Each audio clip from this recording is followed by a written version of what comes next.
Hello everyone, I'm Suhail Nasir and I'm fresh graduate from Comchats. Uh, I'm also teaching in the computer subject to my students, and on the request of my students, I'm going to start the video tutorials on the C and C++ programming language. This is basically targeted oriented because there are exams of my students in the upcoming videos, and they request me to give them a quick review. For that, I'm making the videos, and other students who want to learn the programming and they are in the first or second semesters of their computer science degree, and it will also helpful for them and anyone who want to learn the basic programming.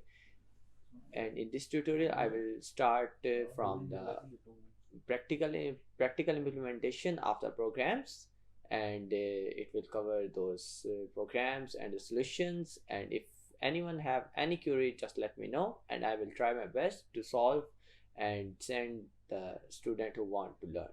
Thank you so much. Take care.